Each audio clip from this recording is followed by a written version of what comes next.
Hello everybody, welcome to sketching the exponential graph. So this is going to be the last function that we are going to be dealing with within grade 11. So exponential graphs, let's look at this, right? What is the grade 10 graph that we knew? What is the equation we knew from grade 10? Y is equal to A times B to the power of x plus q. Okay, and what did these mean? The a meant that we are going, when a is greater than 0, then what we consider for the function, I'm going to write a little bit smaller, the graph is going to be above the asymptote. So it'll look something like so. So when a is greater than 0, the function is above the asymptote. But when a is smaller than 0, meaning negative, then the function is just going to be below the asymptote. Okay, so that is essentially how we get the information from a. But what about q? Q is just, why did I not change my color? Q is just going to be the horizontal, so horizontal asymptote, so horizontal SE. That is what our Q is going to be. Okay, but now that is all we needed to know for grade 10. Grade 11, oh, is it going to be insane? A times B to the power of x minus P plus Q. Holy crap. What are they doing? They're really teasing us at this point, because in the hyperbola we also just only added a minus p into the whole thing.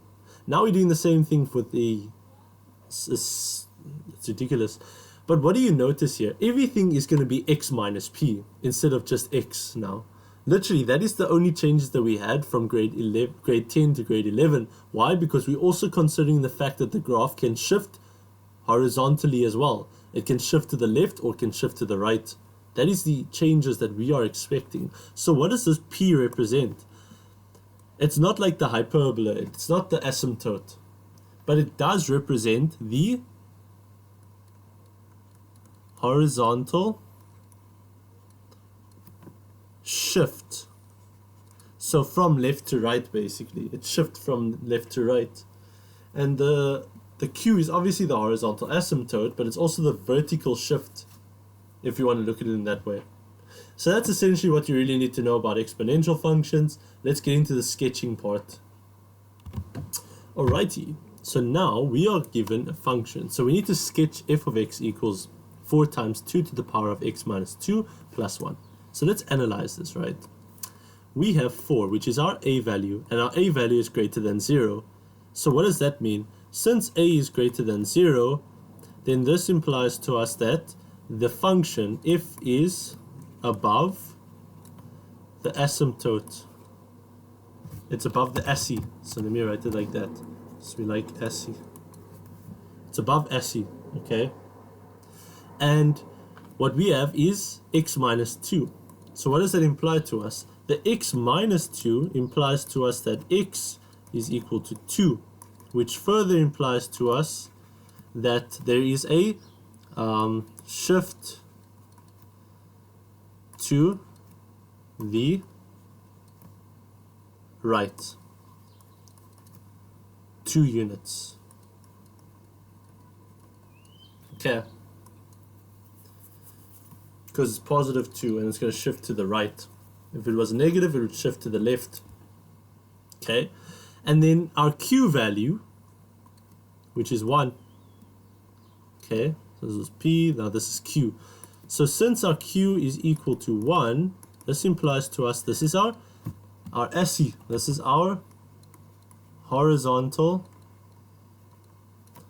SE. Okay, so now that we have that out of the way, we know what our asymptote is, so we're already going to be able to sketch that. We know that our graph is going to be above the asymptote, which is amazing. But now we need to find our intercepts. Because remember, we need to still find the point on the graph. Okay. How are we going to find our intercepts? First things first, our x-intercept. Before someone says something, I know that it's not going to exist. But let's just try and do the example and see if we can actually get an x-intercept or if it's just going to not exist. And I'll explain why we can't get an x-intercept from this. So how do we get x-intercept? We let y be equal to 0. So therefore what we're going to have is 0 is equal to 4 into 2 raised to the power of x minus 2 plus 1. Right? I think that was the function still. Yeah. So from here, take the 1 over and it'll become negative 1 equals 4 times 2 to the power of x minus 2. Divide both sides by 4, then what we're going to have is going to be negative 1 over 4 is equal to 2 to the power of x minus 2. Now here's a problem. Here's a very big problem. Okay, I guess we can try and simplify it as much as we can. We can keep fighting. Here, this exponent law is essentially us saying 2 to the x over 2 to the power of 2, because the base is 2 and we have a subtraction of exponents, so it'll be the top minus the bottom.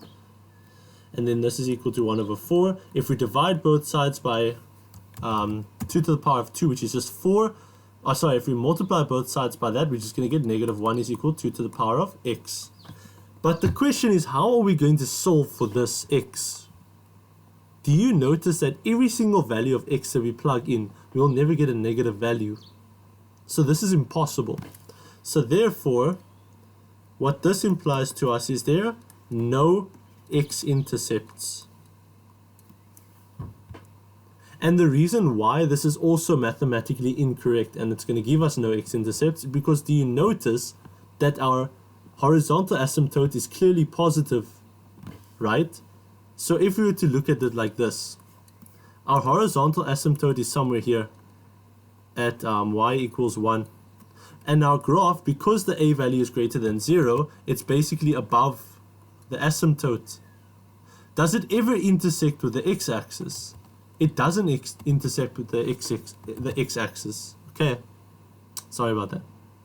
So therefore, since it doesn't intersect with the x-axis, there will be no such thing as an x-intercept. So you could have literally said immediately, because a is greater than 0 and q is also greater than 0, I suppose, then therefore there will be no x-intercepts.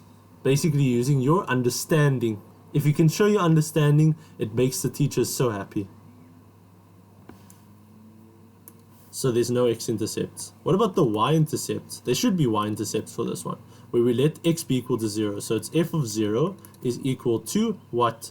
It's 4 times 2 to the power of 0 minus 2 plus 1.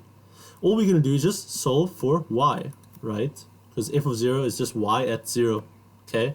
So 4 multiplied by 2 to the power of 0 minus 2, which is just 2 to the power of negative 2, okay, plus 1.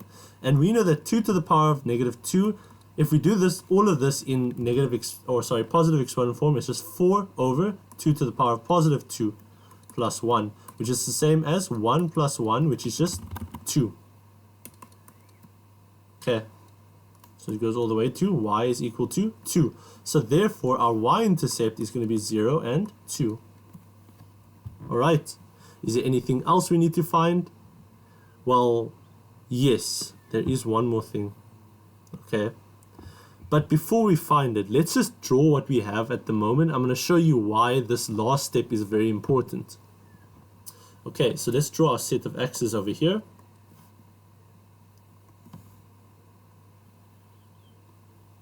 So we have something like this.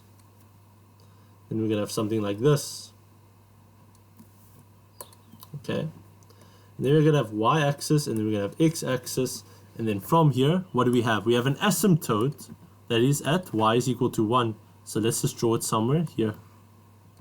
Which is funny because apparently I still can't draw straight lines. And then we're going to have something like this. Okay. Alright, and that is just y is equal to 1. And then we know that the graph is above. But the question is, in which direction does it go? We know that the y-intercept is somewhere here, right? But does the graph go this way or does it go that way? How do we know? So that is why we find a random point on the graph and then we find out what is the y value so that we are able to find another coordinate to see the direction in which it's going, either if it's going to the left or the right. So we are going to plug a random point in the function. So find a random point at x equals, what x value do we want to use for this one? You can use any x value that you want. Let's use an x value that is, let's say greater than 0. So let's say x equals 1. At x equals 1, this implies to us that f of 1 is just going to be equal to what? 4 into 2 to the power of 1 minus 2 plus 1. So then if we simplify this, it's going to be 4 multiplied by 2 to the power of negative 1, which is just 1 over 2 plus 1. So therefore it's 4 over 2, which is 2 plus 1, which is equal to 3. So doesn't that just tell us that we are going to have, at x equals 1, then we're going to have 3 as the y value. So our coordinate is going to be what? So it's clearly it's going to be 0 and 2 for this one over here, but then 1 and 3. So somewhere around here. So let's say that 1 is here, and then 3 is somewhere here, just above 2. Such that when we put the coordinates together, the coordinate would be somewhere here. And that would indicate that is the direction of the exponential graph. Okay. And then it would look something like this. Alright, and that is our f. And that, oh yeah, let me just also write down 1 and 3. And that is how you draw exponential graphs. I'm going to give you one to try by yourself, and I want to see what you are able to do. It's going to be a little bit more challenging, but I want to see what you can do. Alright, so the question that I'm giving you is sketch g of x equals negative a half times 4 to the power of negative x plus 2 plus 1. So if you are able to do this, you should be fine when it comes to sketching the graphs.